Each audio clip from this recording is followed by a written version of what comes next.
सुप्रभात। आज हम पढ़ेंगे विराम चिन्ह। विराम चिन्ह को पढ़ने से पहले मैं आपको कहानी का एक छोटा सा अंश सुनाऊंगी। प्रिय मित्र नमस्कार। आपने अभी तक चिट्ठी नहीं लिखी मेरे भाई को। नौकरी मिल गई है मेरी गाय को। बुखार है, मैंने बहुत खत लिखे पर तुम नहीं आए। इन खतों को संभाल कर रखो, मत फेंको। कुछ समझ में आया? नहीं आया। क्यों समझ में नहीं आया? क्योंकि वाक्यों के बीच में कहीं पर भी मैं रुकी नहीं, इसीलिए ना तो इसमें सार्थकता है, ना शुद्धता है और ना स्पष्टता है।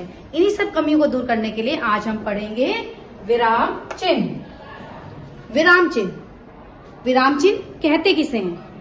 विराम चिन्ह ऐसे चिन्ह होते हैं जो किसी वाक्य के भावों को स्पष्ट करने के लिए वाक्य के बीच में या अंत में लगाए जाते हैं। जैसे विराम चिन्ह का अर्थ क्या है? विराम चिन्ह का अर्थ है रुकना, विश्राम। अर्थात वाक्य लिखते समय विराम को प्रकट करने के लिए लगाए जाने वाले चिन्ह को हम विराम चिन्ह कहते हैं। विराम चिन्ह के विभिन्न प्रकार। हिंदी भाषा में विराम चिन्ह के विभिन्न प्रकार होते हैं। कैसे? अल्पविराम, पूर्ण विराम, प्रश्नवाचक चिन्ह, विस्मयादिबोधक चिन्ह, कोष्टक चिन्ह, लाघव चिन्ह, अर्धविराम, योजक चिन्ह, उद्धरण चिन्ह। तो इन सब चिन्ह के बारे में हम एक गतिविधि के माध्यम से आज जानेंगे। तो मिलते हैं अपने विराम चिन्ह परिवार से। मैं हूँ पूर्ण विराम। जहाँ वाक्य पूर्ण होता है वहाँ पूर्ण विराम चिन्ह का प्रयोग किया जाता है। जैसे पेड़ की डाली पर पक्षी बैठे हैं, पूर्ण विराम चिन्ह।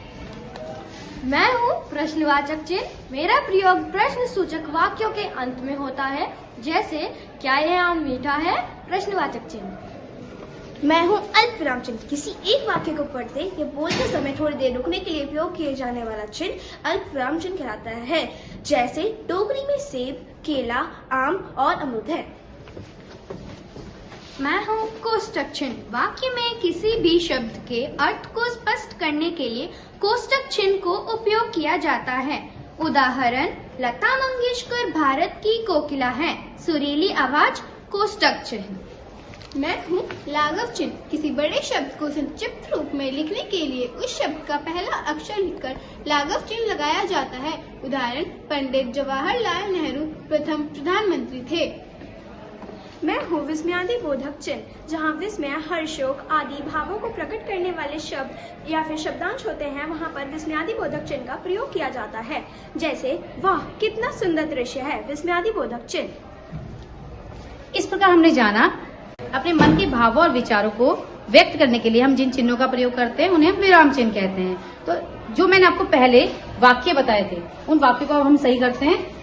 प्रिय मित्र नमस्कार, अल्पविराम, आपने अभी तक चिट्ठी नहीं लिखी, पूर्ण विराम, मेरे भाई को नौकरी मिल गई है, पूर्ण विराम, हमारी गाय को बुखार है, पूर्ण विराम, मैंने बहुत खत लिखे, अल्पविराम, पर तुम नहीं आए, पूर्ण विराम, इन खतों को संभाल कर रखो, अल्पविराम, मत फेंको, पूर्ण विराम।